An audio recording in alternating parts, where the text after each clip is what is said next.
Today, mankind stands at a crossroads, and the path that humanity chooses may have a greater impact on our freedom and prosperity than any event in history.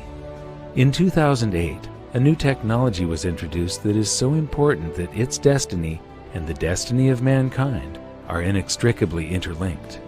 It is so powerful that if captured and controlled, it could enslave all of humanity. But if allowed to remain free and flourish, it could foster unimaginable levels of peace and prosperity. It has the power to replace all financial systems globally, to supplant 90% of Wall Street, and to provide some functions of government. It has no agenda. It's always fair and impartial. It cannot be manipulated, subverted, corrupted, or cheated. And it inverts the power structure and places control of one's destiny in the hands of the individual. In the future, when we look back at the 2.6 million year timeline of human development and the major turning points that led to modern civilization, the creation of farming, the domestication of animals, the invention of the wheel, the harnessing of electricity, and the splitting of the atom, the 60-year development of computers, the internet, and this new technology will be looked upon as a single event, a turning point that will change the course of human history. It's called Full Consensus Distributed Ledger Technology, and so far, its major use has been for cryptocurrencies such as Bitcoin, but its potential goes far, far beyond that.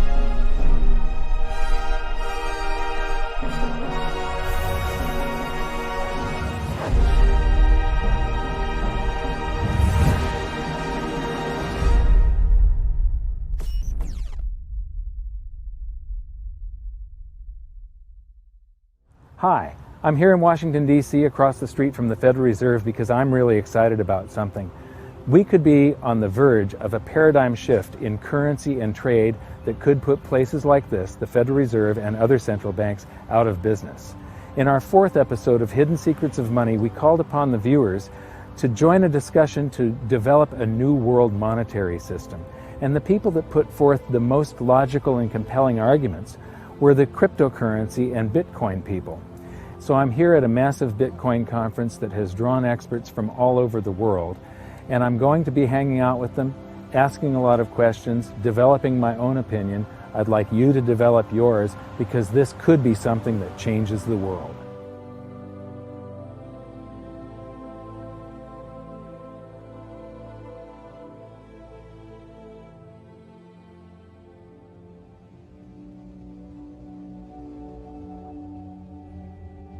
The most common question I get lately is, when are you going to make an episode of Hidden Secrets of Money about cryptocurrencies?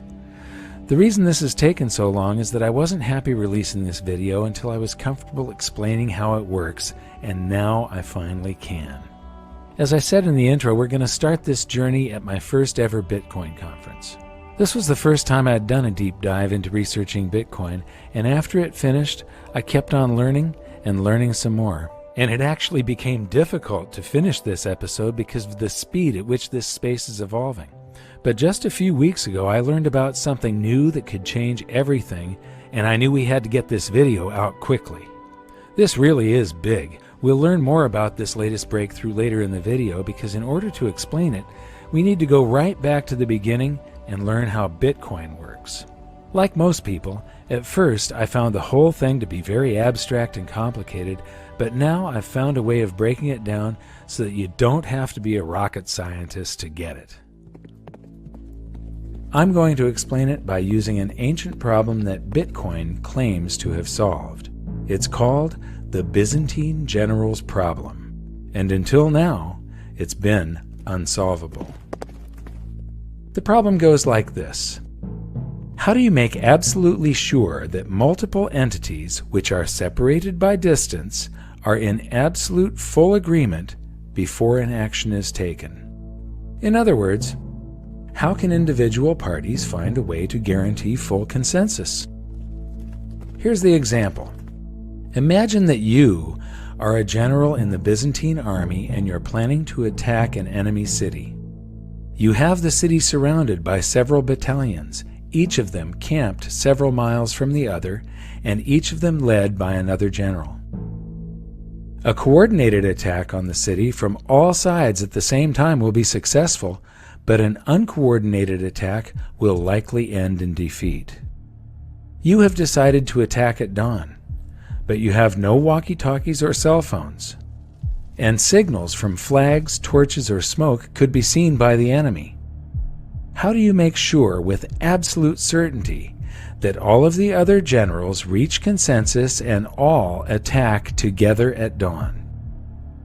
You could send messengers on horseback, but what if one of them is captured or killed before delivering the message? You would need to have a reply from each of your generals confirming that they have received your message, which means that they would have to send messengers to you on horseback, but what if they are captured or killed? What if a messenger is captured by the enemy and an imposter messenger with a fake reply is sent back to you? And how do the other generals know that the messages that they received from you are genuine and haven't been intercepted and altered by the enemy? Worse yet, what if some of the other generals are traitors and they send messages back to you confirming that they will attack at dawn when their true intention is to retreat? How can you ever be absolutely certain that all of your battalions will reach consensus and attack simultaneously? Like I said, this problem has remained unsolved for thousands of years, and at its core, it's all about individual parties being able to trust each other directly, no strings attached. Bitcoin claims to have conquered this problem. Now imagine that the battalions are actually computers on a network, and that the generals are copies of a computer program running a ledger. A ledger that, via some very complex math, records transactions and events in the exact order that they happened. The key here is that all of these ledgers are exactly the same for everyone. As soon as a change is made on one copy of a ledger, if it is proven to be true by the math, all other copies of the ledger are updated to match. What we have here is a distributed ledger that is also always in consensus.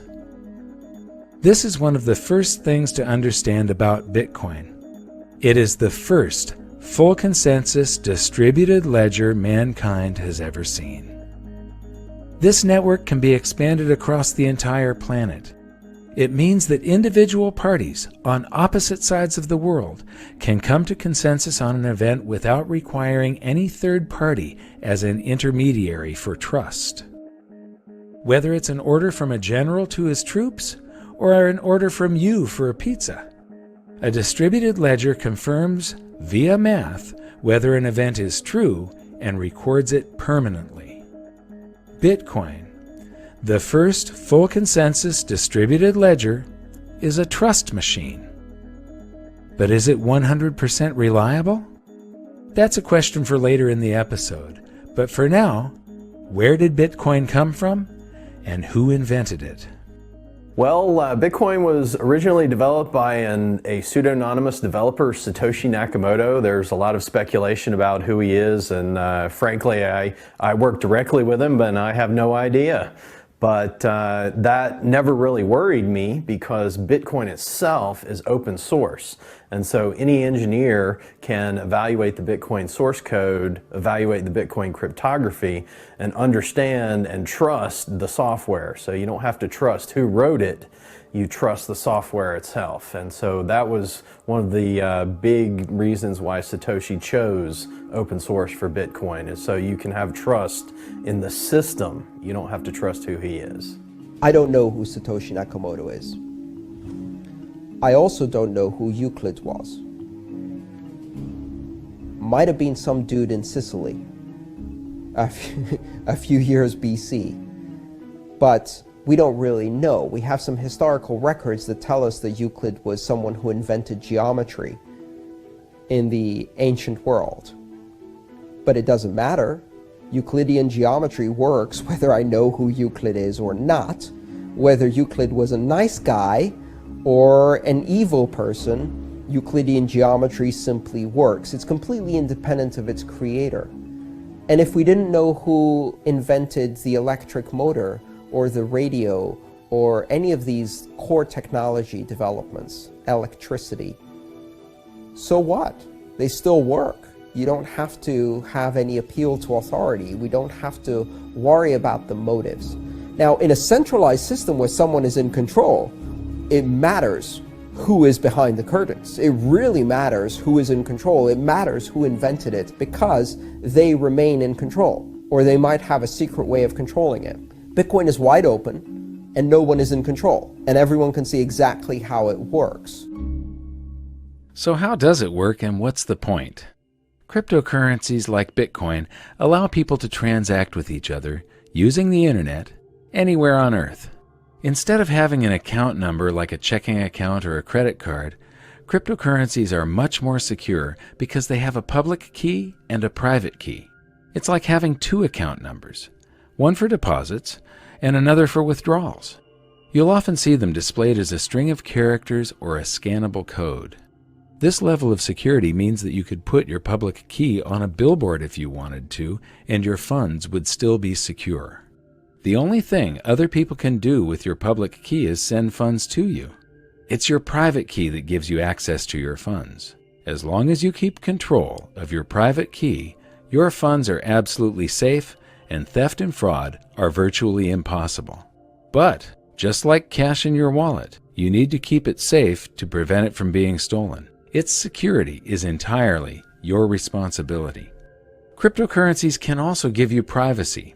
Just like cash, you don't have to disclose any personal information when you spend them.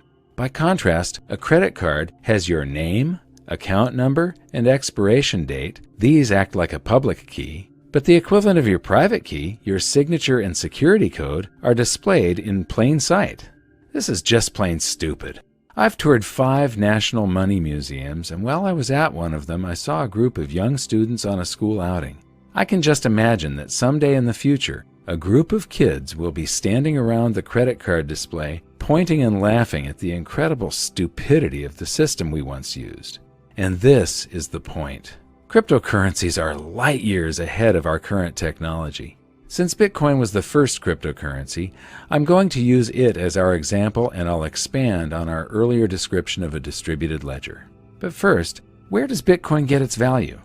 Bitcoin is brand new to mankind in that it's both a currency and a payment network simultaneously. And this is where Bitcoin gets its value. The immense network of computers all around the world running the Bitcoin distributed ledger. Every second of every day, these computers are keeping the ledger updated and in full consensus via a system that incentivizes them to process and confirm transactions. The system that Bitcoin runs on is called blockchain. Think of it as a modern version of an old-fashioned bookkeeping ledger, but instead of a handwritten list of entries and calculations, a blockchain is a digital list of entries and calculations. A block is simply a bundle of transactions. Think of a block as a whole page of transactions in the old-fashioned ledger. A blockchain is just a chain of blocks. It's the same as a whole series of pages in the old-fashioned ledger. Easy, huh? Here's how it works. The Bitcoin blockchain actually exists in every one of the millions of computers on the network as exact copies of each other. However, for this example, so that we can zoom in and you can really see just how a blockchain works, I'm going to show it as one giant blockchain in the middle of a small network of computers. Let's follow a pizza transaction with Bitcoin. When the transaction occurs, it first appears on the network in a pool of unconfirmed transactions, along with thousands of others from all around the world. Millions of different computers from the network then gather some of these transactions and place them in their own blocks. The computers are all creating blocks constantly in the hope that theirs will be the next one added to the official chain. A new block is added to the chain every 10 minutes or so, when one of the computers wins the right to have its block recognized as the next in the chain and is rewarded with a prize of newly created bitcoins. The way a computer wins the prize is by trying to guess the answer to an extremely difficult math problem. In fact, the the problem is so difficult that even with millions of computers making guesses billions or even trillions of times per second, it still takes roughly 10 minutes to find the answer. Once one of the computers guesses the correct answer and wins, all of the millions of computers on the network that did not win are instructed to throw away all the work they have done, update their ledgers with the block from the winning computer, and start again with a new math problem. In doing so, the computers use an immense amount of power and cost a literal fortune to run. So why do they do it? Because it can be very profitable. This is where the term mining for bitcoins comes from. Instead of striking gold by mining for precious metals in the wilderness, these computers are hoping to strike Bitcoin by mining precious numbers on the blockchain. But when these millions of computers are selecting transactions to go into their blocks, they aren't all selecting the same transactions, and not all the blocks are the same size. Some contain more transactions, some contain less. When blocks are thrown away, the transactions they contain go back into the pool of unconfirmed transactions. This means that the probability of a transaction being confirmed and staying in the order it was confirmed in is not absolute, but it becomes more of a certainty every 10 minutes as new blocks are added. In fact, for very large transactions, it's suggested that you wait for 6 or more blocks, about 60 minutes, to be absolutely certain that a payment is permanent. So why is it so slow? Why is your pizza cold before you own it? Interestingly, the system is slowed down on purpose, and here's why. With the insane difficulty of guessing the answer to the math problem, you would think that the odds of 2 or more computers winning at the same time are extremely improbable, but it actually happens quite often. This is called a soft fork, and when it occurs, all the computers in the network receive both of the winning blocks and are instructed to create a new block that will chain to the block they received first. But because of varying internet connection speeds, different computers receive different winning blocks at different times.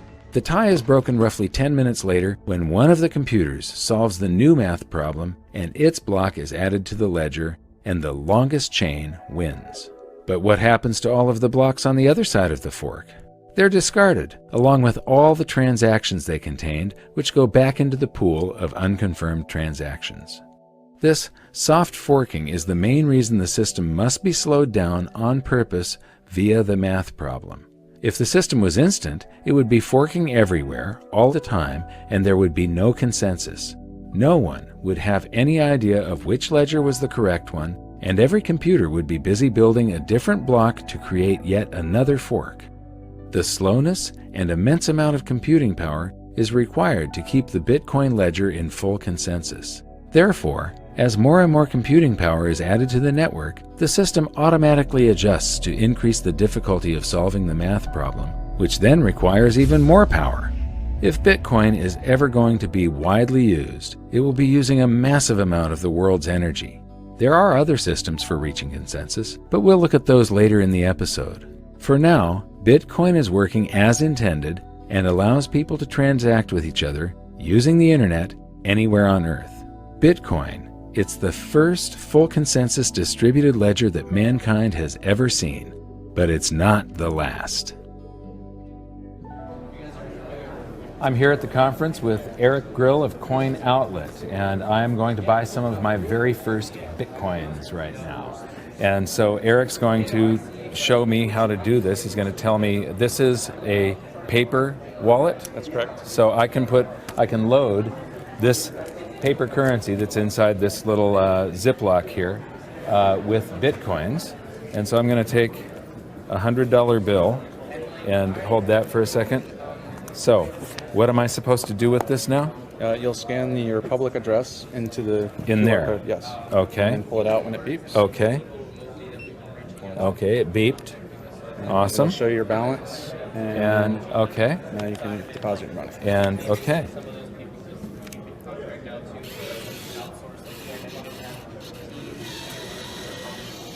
And aha. So I've got 0.1607329 Bitcoins. and I just finished this session. And now it's sent it and It's done. And so basically in the blockchain, the $100 that I just put in gave me that 0.16 something Bitcoins in the blockchain. It's been assigned to my account code. And behind here, I can peel this open, and there's a code that is my private key. That purchasing power is now protected in the blockchain that is mirrored around the world millions of times. So thank you very much, Eric. Great. It was Thank you great very much. meeting you. Yep. Wonderful machine and a great advancement forward for when it comes to convenience for people. They'll start understanding cryptocurrencies more when they get an exposure that's very similar to an ATM. That's what we're mirroring. Yes. Okay, thanks. Thank you.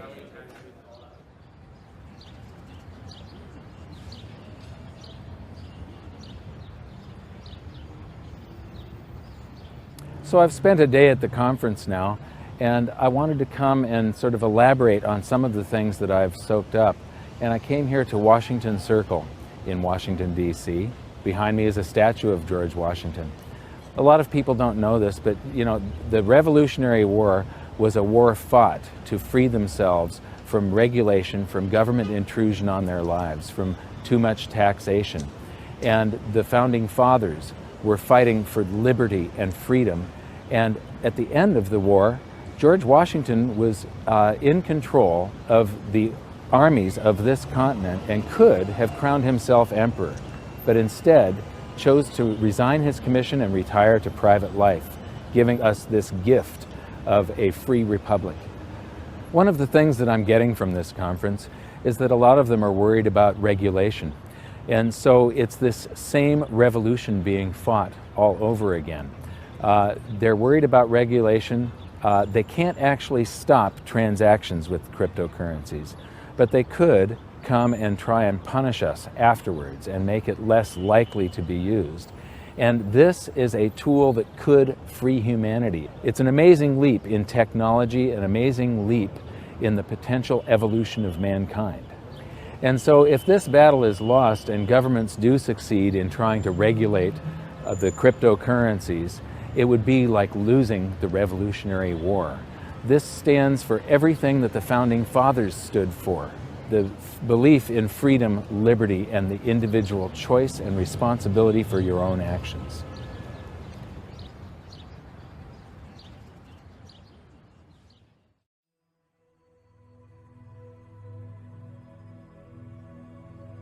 On day 2, I listened to more of the experts, and the more I learned, the more I realized just how much I needed to know. Even once you know all the technical details about Bitcoin, there's still a lot to learn about keeping your funds secure in the real world. One of the most interesting things I found out is in the early days of the internet, they were actually paving the way for something like Bitcoin before they even knew what it would be. So when the first web browser was built, there was a 404 error, page not found, and there's also a 402 error, payment method not specified. So back when they originally built the web browser, they were thinking about the time when they would eventually discover the technology, create the technology to transfer value over the internet. They didn't have the technology back then, but they still had the foresight that eventually we would get there. Well, now we're here. Bitcoin is a solution to that. You know, it's hard to isolate what in particular about Bitcoin is so amazing, but if I had to name one thing, I would say it was the distributed network. This is kind of an amazing thing because it's essentially immortal. It can exist, you know, in trillions of copies all over the world. What that means essentially is that it can't be destroyed. I mean, you could apply every regulator, every bureaucrat, every politician, every central banker in the world, assign it to destroy the blockchain, and they could spend, you know, 24/7 doing this, smashing copy after copy after copy, and destroy trillions of copies. But so long as there's one left somewhere, and there always will be, it can reproduce itself instantly and come into existence billions and trillions of times over again, virtually instantly. What this means is that the blockchain itself is more powerful than all the governments in the world combined many times over. This is huge. We've never had a tool this powerful to beat back the despots of the world. Throughout most of the convention, I couldn't find anybody that shared a few of the concerns that I have about Bitcoin, such as being a deflationary currency. That was until I met Chris Ellis. Chris, tell me about the concerns that you have. So, Bitcoin right now is still an experiment, as are most cryptocurrencies, and the price is mostly supported by a speculative sentiment. And that's because markets are forward pricing mechanisms. People are looking at the information and they're buying on the basis of what they believe other people will do in the future with that information. And I think that a lot of people, having spoken to a lot of merchants as well, they are telling me anecdotally that people are not spending their Bitcoins. So I am concerned. I think the economic side of Bitcoin is probably the weakest. That's why we need a lot of these alternative cryptocurrencies to play around with some of the parameters. But we should consider this an experiment for now. Mm-hmm. One of my concerns is that in a deflation, velocity slows down because your currency is going to be worth more tomorrow than it is today. And so people have a tendency to hoard currency in a deflation, like the Great Depression, for instance.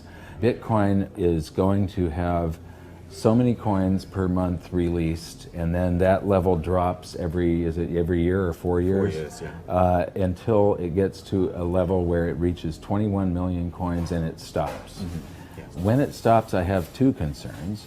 One, the Bitcoin mining that people are doing is what encourages them to leave computers running all over the planet, and that's what makes Bitcoin work. Now, I know there's a small transaction fee, and if velocity, the number of transactions, picks up enough, then the transaction fee is a reason to leave your computer on. Mm-hmm. But you have a deflationary currency that encourages hoarding and not spending it on transactions. And so when it reaches the 21 million, what is the reward for leaving the computers running if velocity slows and people tend to hoard it and there's no new coins to be mined anymore? So, and plus, the cost of power is probably going to go up in the future. Yeah. Have you got any other concerns? Yeah, one of my concerns in this space is that most people here are communications and marketing. They're in the business of persuading people. And I think we need more developers. We need to inspire younger people. There are probably fewer than 1,000 people on the planet that actually know how to code a cryptocurrency. And that is a huge form of centralization. They become like Congress. And then we have to kind of go to them as lay people who don't know how to code and ask for changes, or otherwise we end up having to fork the code and produce our own one. So I still think there's a lot to do in terms of outreach, getting existing programmers into the Bitcoin space, onto the GitHub repository, so they can start making their own changes and start experimenting and learning as well.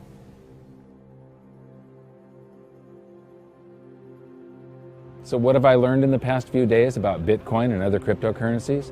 I've learned that they're a simple mathematical formula that is fair, honest, and impartial. I've learned that this is more than just a digital currency. I thought that this was just for sending value from one person to another. This is a revolution that will change the world. It will tear down borders. It will connect the globe. It is as important as the internet was. But because it connects people, because it frees people, there will come a day where there is a call to regulate it, to stop it, to shut it down possibly.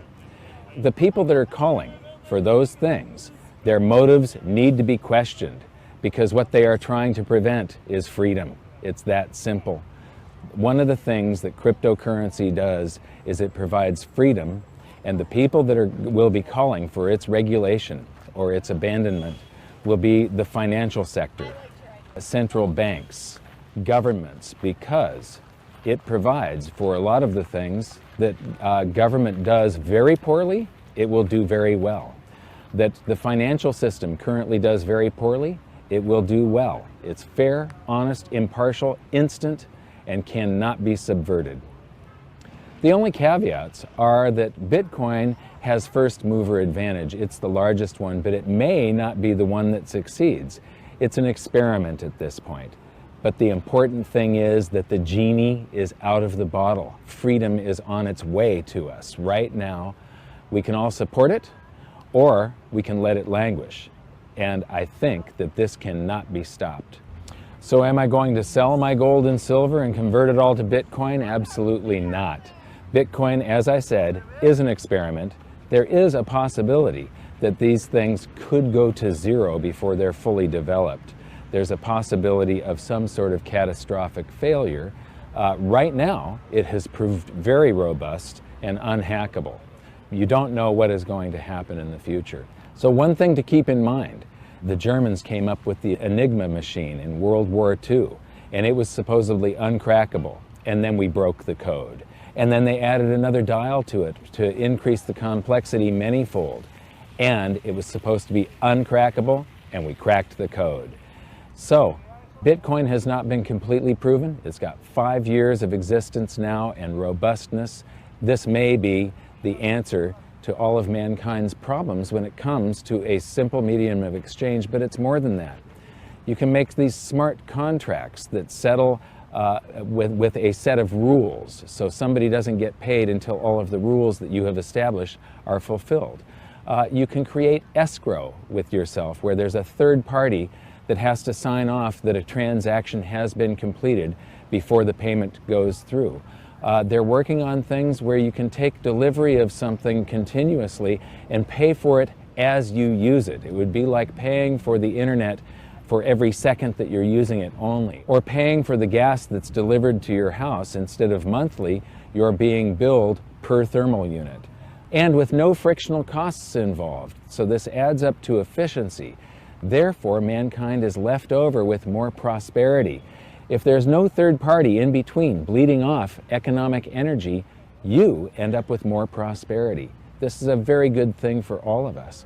And because it is so fair and impartial, there's less of a need for the court system. There's less need for government and rules and regulation and people to enforce all of this stuff.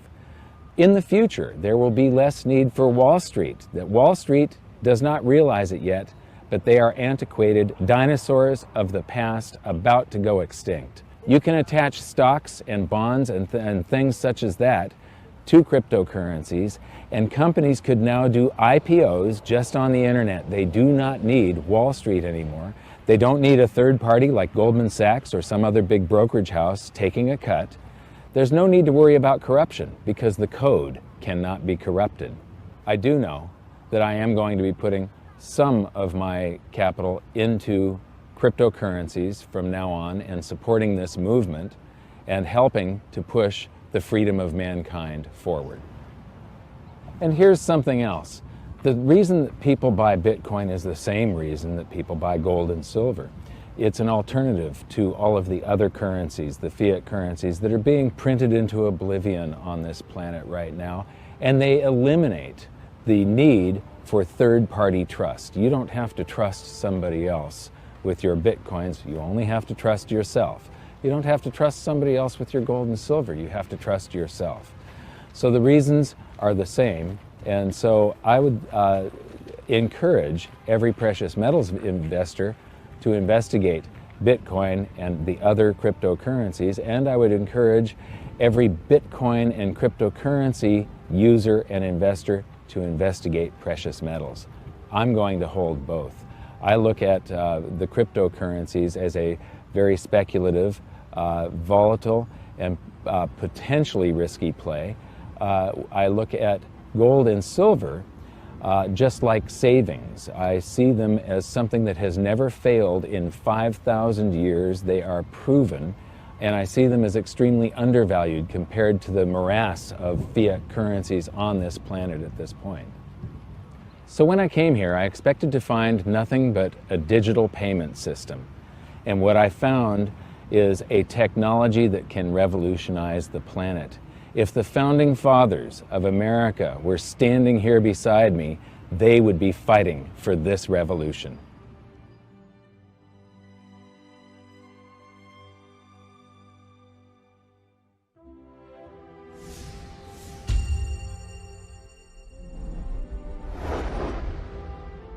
Hi, this is an action alert for July 11th, 2014. I promised all of the insiders that I'd keep them updated on what I'm doing financially. And recently I've done something quite unusual. Up until now, my portfolio is entirely precious metals, gold and silver, physical. But I've been investigating Bitcoin quite a bit. I was in Washington, D.C. recently at a Bitcoin conference, and I learned a lot about it. I became convinced that this has a tremendous upside potential. The downside potential, it would be short-term, and there is a downside risk that it could entirely fail. So I'm not going to put a lot of my portfolio into it, but someday I will probably be up to around 10% of my portfolio going into Bitcoin, believe it or not. The other thing that I'm doing is I'm buying a bunch of Pegasus 1-ounce rounds because they're a bargain, and I recently cut a video about how silver is a game of ounces. One of the things I didn't get around to during the conference was talking to retailers about their experience of accepting Bitcoin as payment. I'd become interested in accepting Bitcoin at my own business, but I still had some questions, so I made a trip to Salt Lake City to see Patrick Byrne. Now, this is a guy I've really got respect for because he understands monetary history, economics, and the frictional nature of our current monetary system and Wall Street. So I know that you're in a fairly low profit margin business, being an online retailer of discount goods. I too am in a very low profit margin business. You've been taking Bitcoin. You're one of the first large businesses to adopt Bitcoin. The first. The first. Large business. Excellent. What is your recommendation for me? Well, we have publicly, you can look in our public filings, our gross margins are in the high teens, which is quite low for a retailer, and our operating margin is a little over 1%, 1.2%. And of course, to take people's credit cards costs about 2 or 3 or 4% for most businesses. If you start doing sales in Bitcoin and it saves you, say, 3% on your expense, those sales, instead of being 1% net margin, go to 4% net margin. So it's really, especially if you're a tight margin business, it makes a lot of sense to accept Bitcoin and avoid those credit card processing fees. Those credit card companies and that part of the financial industry really has an amazing ability to sit on the exchanges you're making with the public and extract. They're basically extracting the entire profit margin for themselves. And Bitcoin ends that. Cryptocurrency ends that. So it's a frictionless system. Frictionless system, but you can, the empire is going to strike back no matter what they're saying. I think the financial industry's quite sorry they didn't do more to put a stop to Bitcoin, kill it in its cradle. Now that it's getting some momentum, they're not able to. That's their entire business model, is to be in that position where they can extract rents through their monopoly or oligopoly. And Bitcoin ends that. So it's really an arrow right at the heart of their business model. If you don't trust the financial system anymore, there's basically 2 ways of checking out. You can buy gold, physical gold and silver, and get it somewhere safe where it can't be taken from you. And the other solution is to get into the crypto revolution.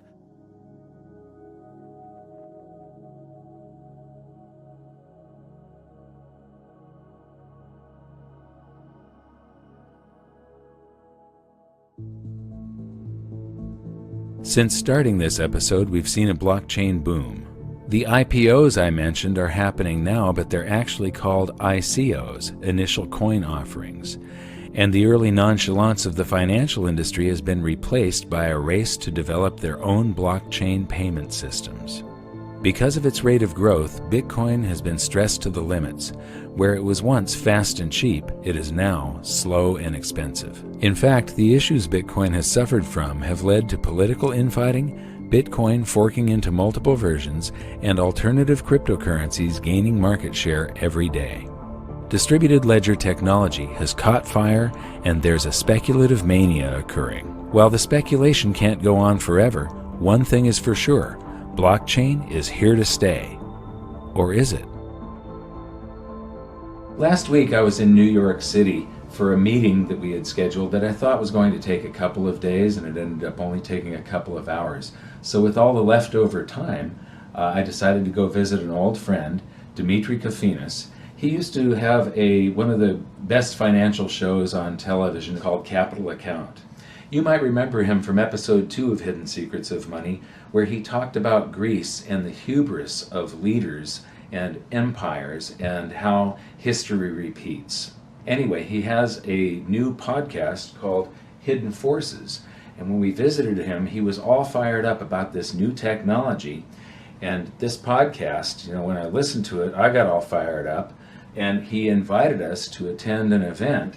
So we went home to Los Angeles, there for 2 days, and right back to New York again, and to the event that he hosted about hash graph technology, created by Lehman Baird, that is probably going to end up replacing blockchain technology. I mean, this is big. We went to the event, we listened to some of the people that are involved with this, and we were just absolutely blown away. So I'm going back to visit with Dimitri now and get his take on how the event went last night and where the future of this thing is going. Since the advent of Bitcoin, there have been many thousands of blockchain-based cryptocurrencies created, and now there are more of them being created every single day. So what's different about Hashgraph? Well, it isn't blockchain. It's totally different. In fact, the way it works is a real mind-bender and not very easy for me to explain, but I'm going to give it a try. Instead of a block in a blockchain, Hashgraph calls their packages of information events. Your computer takes a transaction like a payment, or anything else for that matter, such as an action in a video game, an offer to sell merchandise or even sell stocks or bonds, a bid on that item, a contract, or even a law. Pretty much any information or transaction you want to record, and it puts it in the event.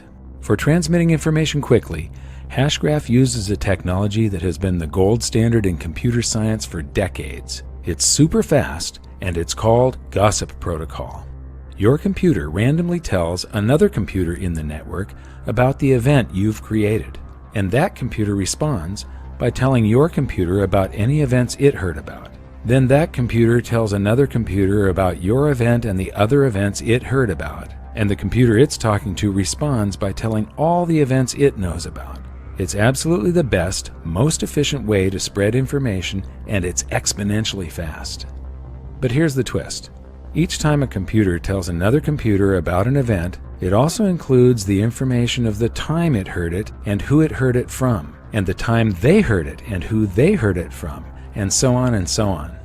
It's called Gossip About Gossip, and it lets everyone know what everyone else knows and exactly when they knew it in just fractions of a second. The other major component is an even older technology, and it's the most robust, secure, and certain way of coming to absolute consensus. It's called voting protocol. But until now, it was so slow that nobody ever used it. And the twist that Hashgraph has given it is that there's no voting. Instead, because everyone already knows what everyone else knows, you can mathematically calculate with 100% certainty how they would vote. It's virtual voting, and it allows Hashgraph to come to consensus almost instantly. So instead of recording things on a block and then adding it to the blockchain once every 10 minutes, Hashgraph events are added to the system instantly the moment they're created, so they don't have 10 minutes worth of information in them. This means that they're small and they contain far less data, so they use very little bandwidth and are much easier to transmit. And because it's not trying to guess the answer to an incredibly complex math problem trillions of times per second, Hashgraph uses just a minuscule amount of power. From what I've seen so far, compared to blockchain, Hashgraph is lightning fast, more secure, and provably fair. All events are time-stamped the moment they're woven into the system, so the record of whose event came first and whose came second is instant, and there's no such thing as soft forking or unconfirmed events. It can also replace huge portions of the internet that are currently run by centralized servers, by replacing them with the shared computing power of all of our own computers, iPads, and cell phones. It looks like Hashgraph might just have the potential of fulfilling all the original hopes and dreams I had for blockchain technology. The power to decentralize and remove the middlemen from commerce, banking, stock markets, and much of the legal system and government. With the speed at which this technology is evolving, the future is looking bright, and Hashgraph is the perfect example of just how fast things are moving in this field. Well, I think the really amazing innovation that Lehman has made is in the way in which he has made adjustments to the gossip protocol and to the voting system in order to make them compatible at scale, right? Because a voting algorithm can work and you can reach consensus in the exact same way, but in order to deploy that in the real world, the bandwidth constraints on it would be such that you'd never actually be able to practically use it. But by incorporating the gossip protocol and creating the hash graph, and then being able to use that in conjunction with the local data that you have in memory, and running a voting algorithm locally on the computer without having to cast any votes or send any votes over the internet, you're actually able to get all those strong guarantees that you get with a voting algorithm, but you're able to do it at scale. And that's what's so remarkable. And to be quite honest, it's hard to imagine how no one thought of it. It's one of those brilliant ideas that you could have only looked in retrospect and said, how did no one think of this? But at the time, no one did. So one of the challenges, I think, with any new technology like this is how do you really explain to people, how do you make a compelling case for what makes a technology so compelling, right? And one of the things that's so compelling about this technology is the throughput. It's the speed. And it's you know, you can tell people that they've tested over 300,000 minimum tested transactions per second versus Bitcoin's 3 to 7 max. But like, how do you kind of get that in your head? And I sort of did a back of the envelope calculation, and that's roughly twice the speed of sound relative to a snail's pace, Bitcoin being a snail's pace, and this network literally being like a supersonic jet traveling at twice the speed of sound. Which is, I mean, just wrap your head around that for a second. It's remarkable. It's not even like within, so you can see the difference. It's tremendous. And understanding, of course, that the speed of the network, the reason why Bitcoin is so slow is because they have to make it slow. Because if it's not slow, it would fall apart. It would branch off everywhere. You would never have consensus. Now remember the explanation of the Byzantine general's problem from earlier and how blockchain was built to solve it? Here's something not many people know. Blockchain systems aren't technically Byzantine fault tolerant. They came close, but no cigar. So I, like many people, assumed that blockchain was Byzantine fault tolerant. And in fact, I didn't fully appreciate what that even meant. I sort of just assumed it because I saw it as a sort of part of the larger picture of blockchain being very secure and not having been hacked. But in fact, it isn't Byzantine fault tolerant. And the reason why it's not Byzantine is because in order to be Byzantine, there has to come a point in time when you've reached consensus, you know you've reached consensus, and you know you'll never be wrong. And you're never going to change your mind. And that doesn't happen with blockchain because of the nature of the network. The geometrical qualities of the blockchain network require you to always sort of recognize that you're never entirely sure. You're probabilistically more confident that you're arriving at consensus. But that's also why on the blockchain network you need to keep an entire history of the ledger. Because you sort of have to have the capacity to do a forensic analysis in the event that you are mistaken, in the event that the network has forked and you don't know it. And so that's something that you don't have to do with Hashgraph, because with Hashgraph, you're coming to consensus every few seconds, and you can dump the entire history of the network's data and just keep rolling forward because you're absolutely sure that you reached consensus. And that's the difference. I think the major problem, the sort of the big deal in the blockchain community for years, ever since the community figured out that they could take this protocol that Bitcoin was built on and sort of extrapolate it and use it to build these distributed systems, this distributed architecture around storage and computation, etc., and building applications on top of it, is that there was a recognition that it had limitations. It had limitations at scale. And the community has been trying to figure out how to address that while at the same time building apps on top of it. And something that Lehman said, which really has stuck with me, is that while everyone was really busy building apps, they forgot about what the core of distributed technology is all about, which is reaching consensus. And what Hashgraph has done is it has revolutionized that process. We can agree about the things that we're communicating about at scale. And that's a revolution. It's the biggest revolution since the web. Right. And you were just following your heart to do it. That's the thing, it wasn't. Right.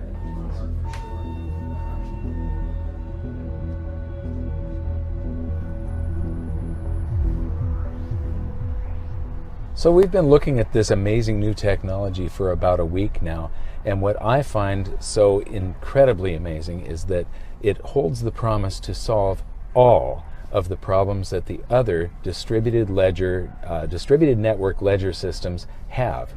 Bitcoin, once it started to scale up, it turned out that it used an immense amount of energy to run the system.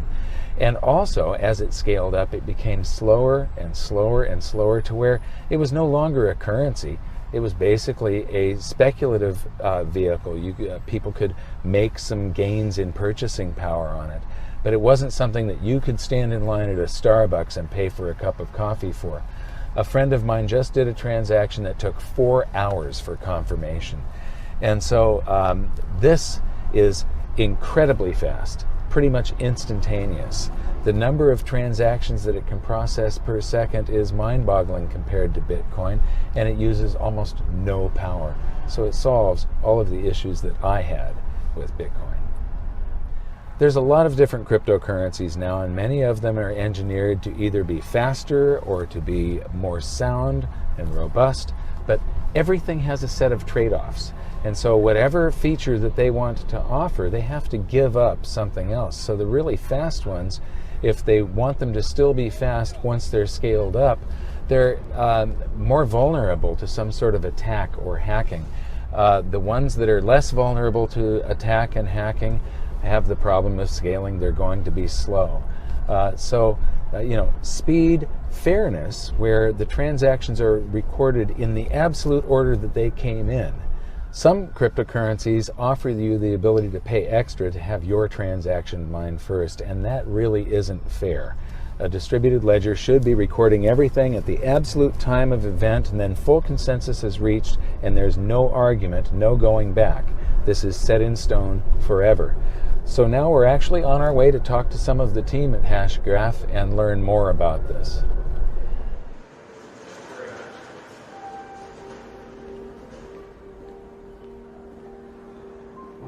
Have you ever seen New Jersey look so beautiful?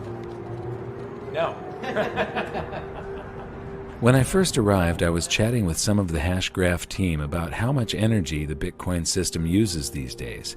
It has literally gone through the roof.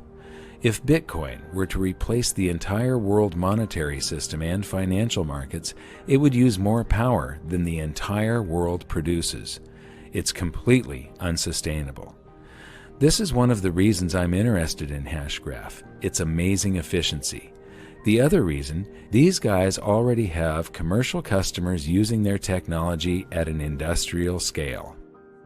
How it's being used today is in private enterprises. It's been deployed by the Credit Union Association, where CU Ledger is a group of 6,000 credit unions and a consortium that had to make a decision. What distributed ledger technology were they going to use? And we beat IBM Hyperledger, and we're super proud of that. We're a small company, no more than 6 people today. And the fact that we could go up against IBM, it's a true David and Goliath story, and we're really proud of that. It's also being used in Ethereum-based projects where a lot of these ICOs, coin offerings, are starting to realize the limitations of the Ethereum protocol, and that today it's 5 to 7 transactions per second. Hashgraph is, again, that hundreds of thousands of transactions per second, which opens up a whole new genre of applications that could never run on Ethereum. Our technology speaks for itself. It's night and day in true comparison to everything else in the market, and everything falls short, especially when it comes to security. We're asynchronous Byzantine fault tolerant. We're the strongest form of security you can get in a distributed architecture. You don't have to take our word for that. There's 30 years of academic literature in the space of voting-based systems. Ours is a voting-based system without the voting. We do virtual voting, which sounds weird, but it works. It's peer-reviewed, mathematically proven. That's what got the credit unions, the fact that we have absolute certainty that when we achieve consensus, this is consensus. It's not blockchain in that with every additional confirmation, we become a little more certain, but we're never truly certain. And that's the case, certainly, of blockchain. With Hashgraph, you never have that what if. You're 100% certain that this is the way things are. This isn't theoretical. We're not talking about a white paper or some voodoo idea that is not practical because the fact of the matter is this is a tech stack that you can go download today. It's been out for a while now. We took it to TechCrunch Disrupt to have developers and a hackathon out there build on it. We gave a $5,000 prize to a team that built the Hashgraph fair auction ledger. And what that is a distributed auction for the first time ever in the history of mankind, where there is no centralized infrastructure, but distributed parties could submit a bid, and we can still decide who won that auction. Think Sotheby's or eBay, but without a leader, without any vulnerability, and with complete fairness. That's never existed before. Well, for me, the most exciting applications or potential applications for Hashgraph are in terms of Internet of Things, in terms of identity, and allowing us to be able to control our own identity instead of it being in the hands of corporations or other organizations. From a currency or economic standpoint, it opens up possibilities in developing countries. You know, there's so many possibilities that before Hashgraph got invented, you know, all these possibilities didn't exist, but now they do. It really does seem like Hashgraph has cracked the problem of consensus at scale. Once again, you can see the speed of evolution in this space right in front of your eyes, and like I said in Washington, D.C., it may not be Bitcoin that dominates this space, it may not be Ethereum, it may not be Hashgraph, but you need to understand how quickly this thing is moving. It's a very exciting time. The more I found out about this technology, the more I needed to know about it, so I headed straight to Texas to meet with Lehman Baird and Hashgraph's CEO, Mance Harmon. We both lived in the same town. It was actually a suburb of Austin, Texas, Cedar Park, Texas. And there is a Starbucks on the corner. We would meet there after kids have gone to bed and would sit at this Starbucks until they would close, and very often until late in the evening after they've closed. We would often watch the people at Starbucks bag up all the trash and throw it over into the dumpster, and Lehman and I would be sitting there talking about the latest thought and the latest evolution of the Hashgraph. That, you know, what's the latest rabbit hole that Lehman was going down in terms of exploration of how to solve this problem. And so there are a great many memories of this process in that particular location. It's clearly the case that we're wanting to change the face of the internet. We're wanting to make the internet what it should have been from the beginning, but nobody stopped to figure out what's the right way to do this. And the internet grew up in such a way that there are serious architectural flaws and security flaws, and there's a lack of trust in a very real sense. And we see the opportunity to fix that problem. There's a general understanding across the community that what we're doing today in the world of distributed consensus is sort of equivalent in many ways to what happened in the mid-90s with the introduction of the World Wide Web and how that changed society in fundamental ways. And so we're not alone in this. It's obvious to the community. We just happen to have the best technology in the market at the right moment in time, and so we've been given this privilege of being able to be on the leading edge and perhaps usher in this new trust layer on top of the existing internet. And there's a certain camaraderie that comes along with wanting to do something as bold as say we're going to change the internet. So it's funny, the ledger field is very broad and people come to it from different directions. Some people 30 years ago were coming to it from making computers not have faults. But they're also concerned about how to create cryptocurrencies, or how to create smart contracts, or how to create stored information, or how to do databases. The database world has been doing this for decades. My interest was slightly different. What I wanted to do was to enable collaboration. My goal is that we should have anyone on Earth at any moment can just wave their hand and carve out a chunk of cyberspace, carve out a world of their own, without having to pay anything, for free, create a world of their own, and invite some friends. And now we have a shared world. Anybody should be able to create this shared world. And in this shared world, you and I should be able to create documents and create movies and create 3D objects, and we should be able to collaborate with each other and talk to each other. We should be able to interact in ways where I'm not the dictator of the whole world. I can't delete everything arbitrarily. We should have rules enforced. So maybe it's a fair world where I can't delete things you create. Or maybe it's a fair world where we vote on things. Or maybe it's a world in which we have a stock market and you can make sure that the first bid gets matched up with the first act, not the later ones. We want to have a world that you and I can trust, and that our friends that we have invited, and maybe the strangers we have invited, can trust is going to work the way we want. And we can trust that if my computer dies and is erased, I can get all the data back. The data will never disappear. But to do it totally for free, no server involved, just the computers of the people involved, with complete trust without having to trust any one person in any way, and be able to have this shared world that has the fairness and then the speed. I mean, I want to be able to play games in this world. So I want a ledger where I'm recording every single time a person moves or shoots or picks something up. You want to be able to do a game at, we're talking hundreds of thousands of transactions per second maybe. We want huge speed, and we want complete security. We want privacy. We want no one is spying on us. This isn't funded by advertisements. You want to spy on me so I have better advertisements. We want it just to be something that appears out of nothing, that's just living on our computers. And then, when we're able to have a shared world, we want to have multiple shared worlds that connect to each other. So maybe you and I and a few friends set up a little stock market just for ourselves to send things back and forth. The banks do this. They're called dark pools. It's like a little tiny stock market just for a few players that trust each other, sort of, but not entirely. I don't entirely trust you, and there have even been problems with dark pools where maybe banks are taking advantage of some of the information involved, and maybe one bank's hosting the server, but they can manipulate the timing a little bit, and we have to worry about this. I don't want that. I want a completely trustworthy stock market that maybe you and I and a few banks set up, but then I want to have a different stored world that maybe keeps track of a cryptocurrency, and I want them to be able to link so that that cryptocurrency is used to buy and sell our stocks. I want to be able to have a game world that links to a Wikipedia world, where it appears that pieces of Wikipedia are actually part of our world, and as they change in the Wikipedia world, they change in our world. You want to have shared worlds that are interlocking with each other, that allow shared trust even across these things.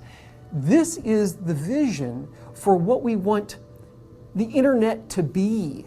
It will change the way we even look at what cyberspace is, what the internet is, what are networks, even what are computers. This is what's going to happen. And 20 years from now, when the children who are born then are growing up, they're not even going to think about websites and emails as a separate thing, and internet and many of the hacking attacks that we have today. They're just going to take it as a matter of course that anytime I want to, I can wave my hands, I get a shared world, it's free, it's easy, it's trustworthy and reliable, I can invite 2 friends or 1 million friends, and it all just works. And it will change the way we think of what the internet is. That is what I started being interested in building. And this is the direction that we're going. And this is what distributed ledgers do, is they will ultimately allow us to do that. And there's a lot of rough edges. We have growing pains in distributed ledger technology today, but we'll get over the growing pains. We will get to a world that really is fast and secure and fair, and we will be able to then have this vision of shared worlds, big public ones, little private ones, everything connected. That was the idea. That was 5 years ago. So I like playing with math. So I kept playing around with how would you do it, and I convinced myself, yeah, it's impossible. You can't do that. There's no way that you can have really high throughput because, and also have all these security and fairness properties. You just can't do it. Because ultimately you end up having to tell everybody what you think and then tell people what other people thought, and then you can have millions or billions of extra votes and receipts on votes floating around. It just doesn't work. So I was able to convince myself it's not possible. And I set it aside, and it would come back and haunt me, and it would keep nagging at me. And so I would pick it up again. And I would spend a couple of days going through it and going through the math and realizing, no, I was right. It really is impossible. You can't do that. And set it aside again. And this kept going for years. I have lots of math problems. Some I've been working on for decades. They just, for whatever reason, I don't know why, they just latch onto me and I can't get away from them. And eventually, I said, wait a second. if we're all just talking to each other and you include a tiny bit of extra information, we could each end up with a complete history of exactly how we talked to each other in what order. But if I had that, I would know exactly how information flowed through our community. I would know what you know. I would know when you learned it. I would know what you know about what Alice knows, and what you know about what Alice knows about what Bob knows, and about when they learned it. I would know so much that I could take one of those huge, impractical, impossible, too slow voting algorithms and do it with no votes at all. I could just sit here and say, oh, I know how you would vote, so don't bother voting. Don't tell me your vote, I know it. I'll just pretend that you voted, and I'll just pretend, and I'll just get to the conclusion. And so all we do is we just talk the way we would talk anyway to send out our transactions. We had a tiny bit of information, and it gives us this entire history. The history is called a hash graph. You just get this entire hash graph that lets you see such incredible amounts of information about who knows what when, that then you get consensus for free. But that's where we're going, and we're at the very early stages. I mean, the planet is at the early stages of what ledgers can do. And I think whatever you think that ledgers might be able to do, they can do that, but they can also do more. And we are just as a species beginning to learn what the final limits are. And we're pushing as fast as we can along that path. And so this is the gateway to the next net. This is it. This is the next net. Technically, the geeks will always know, well, there's multiple layers, and the internet's still down there at the bottom, just like it always has been. But for the users, what they think of when they think in their mind of what the net is changing. And that's what's going to be different. At a low energy cost. Let's talk about energy costs. You can run this on your cell phone, am I correct? The Yes. processor in a cell phone Absolutely. is enough to actually run Absolutely. Hashgraph. Absolutely. So there are systems that would require you to buy a supercomputer. It's called a mining rig. It's a big box full of specially built chips that don't do anything useful for humanity. They just mine, which means they solve math problems that have no inherent use. The purpose of them is to slow down the network. This doesn't sound good, just on the face of it. I'm going to spend a lot of money on a supercomputer, and then I'm going to use a lot of electricity to run my supercomputer, and the whole point of the supercomputer is to slow down the network. But that's what it is. And so proof of work systems work that way. Proof of work is really exciting because it was the first to show us all the possibilities of ledgers. But it's the first generation. We clearly need to move beyond that, and we will, I think, over time. So with Hashgraph, yeah, you could run a full node on your cell phone. You've accomplished something, a tool that is extremely powerful. What are your hopes and dreams? My hope and dream is that this pushes us forward along this path to an internet of shared worlds like we've been talking about, where anybody can collaborate with anybody, and the data is stored. You don't have to pay for a server to hold it. It is secure, it is private, where you have the rules enforced. We could set up an organization and trust that elections aren't being rigged because the rules are enforced. You don't have to trust any one person. We could have money and trust that no one's going to inflate the money supply because the rules are enforced and it is guaranteed. We could store the deed to your house, and at any given moment I could know that we're all seeing the same answer as to who owns it, so that you can't sell it to one person and also sell it to someone else at the same time. You'll get caught because it's a publicly visible thing that everyone knows that everyone else is seeing the same thing. I envision a world where the whole internet works this way, where we all know that we can all see the same thing, and that rules are enforced, that we have collaboration. And to do that, we need speed, we need security, we need fairness, and my goal is that what we're doing pushes us along that path, because that's the goal that we need to get to, where the nature of the internet itself is different, because it has a trust layer. 更多相关内容，欢迎关注陆可。So this has been my 3-year journey of discovery from Bitcoin to Hashgraph and all the promise that they contain. Now, when we make a documentary like this, you shoot hours and hours and hours of film, and you have to decide what to put in and what to leave out. Many of these guests we interviewed for somewhere between a half an hour to more than 2 hours. And they said amazing things and stuff that you really do want to learn. And so we're going to make all of this available as bonus footage on hiddensecretsofmoney.com. And so go there if you're interested in any of this, but especially Hashgraph. You know, we wanted to take you on this journey of discovery to show you these stepping stones along the way. And my hopes and dreams when I first started on this journey was that Bitcoin was going to be the technology that was going to help free the world to make a fairer, more prosperous, freer planet for all of us by helping to change the monetary system. And it has. Bitcoin is extremely important. It's like the very first automobile. It's like the discovery of electricity. It's like figuring out how to harness fire. It's a very, very important technology, but no man can design something that is supposed to be a free market interaction and predict all of the unintended consequences. And what Satoshi Nakamoto has done here is beautiful, except when he did it, figuring out how to incentivize people, he over-incentivized the mining area. And what has happened to Bitcoin is it has become this behemoth that is no longer the promise of a currency. It's not going to replace the world monetary system or the financial markets. Nobody is actually using it for transactions. They're using it as a speculation now. And so it isn't living up to the original promise of what Bitcoin was supposed to be. Hashgraph might. We have yet to see. Right now, none of the blockchain technologies that I know of can run markets where it's got to be absolutely instant and absolutely fair. Hashgraph can provide these things. You know, the people on Wall Street were sort of like dinosaurs looking up at an asteroid and not realizing what was coming. Suddenly, everybody in the financial sector is scrambling to try and figure out how they can get a cut of this.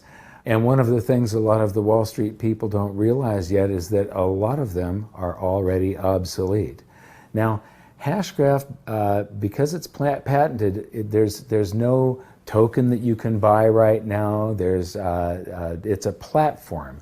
It's just like the blockchain. It's something that underlies applications that will be built on top of it. So, but this, the part that underlies those applications, this is a revolutionary trust layer that speeds everything up, conserves energy, and turns the internet into something completely different because it's completely decentralized. As far as government and the financial system, we have seen a tremendous change since the founding of the United States of America. It was founded on freedom, and what we've seen is more and more control by government and the financial system inserting themselves more and more and more between individuals that want to transact with one another. Now, the powers that be are not going to want to go down without a fight. And this does have a potential to supplant most of what they do, to take away much of the power. And that's really what I would like to see. And so this is my great hope and dream. But we're not out of the woods yet. We have to keep pushing this forward, and please support it. This is something that everybody should get involved with, and everybody should spread the news on it if you want it to succeed. Just like the beginning of this episode, these technologies really do have the power to enslave or free mankind. It's going to be one or the other. There is no middle ground here. And right now, we have the opportunity to choose. This is a decisive moment in history. The future of mankind depends on what you do. So, learn as much as you can about this space, all of it. Visit hiddensecretsofmoney.com and watch the bonus features, especially the stuff from Lehman Barrett at Hashgraph.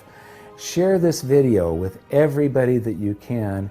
And until next time, thank you very much for watching. Good luck, and we'll see you next time.